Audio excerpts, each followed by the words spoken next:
Matthieu. Chapitre 3. En ce temps-là parut Jean-Baptiste, prêchant dans le désert de Judée. Il disait, repentez-vous, car le royaume des cieux est proche. Jean est celui qui avait été annoncé par Ésaïe, le prophète, lorsqu'il dit, c'est ici la voix de celui qui crie dans le désert, préparez le chemin du Seigneur, aplanissez ses sentiers. Jean avait un vêtement de poil de chameau, et une ceinture de cuir autour des reins. Il se nourrissait de sauterelles et de miel sauvage.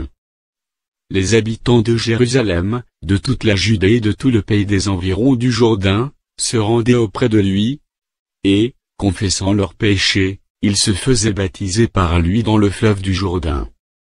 Mais, voyant venir à son baptême beaucoup de pharisiens et de sadducéens, il leur dit, race de vipères, qui vous a appris à fuir la colère à venir? Produisez donc du fruit digne de la repentance, et ne prétendez pas dire en vous-même, nous avons Abraham pour père. Car je vous déclare que de ces pierres si Dieu peut susciter des enfants à Abraham. Déjà la cognée est mise à la racine des arbres, tout arbre donc qui ne produit pas de bons fruits, sera coupé et jeté au feu. Moi, je vous baptise d'eau, pour vous amener à la repentance, mais celui qui vient après moi est plus puissant que moi, et je ne suis pas digne de porter ses souliers. Lui, il vous baptisera du Saint-Esprit et de feu. Il a son vent à la main, il nettoiera son aire, et il amassera son blé dans le grenier, mais il brûlera la paille dans un feu qui ne s'éteint point.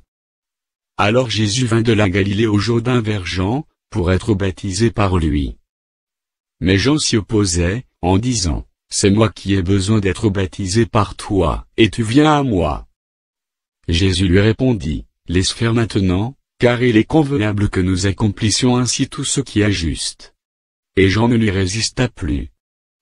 Dès que Jésus était baptisé, il sortit de l'eau. Et voici, les cieux s'ouvrirent, et il vit l'Esprit de Dieu descendre comme une colombe et venir sur lui.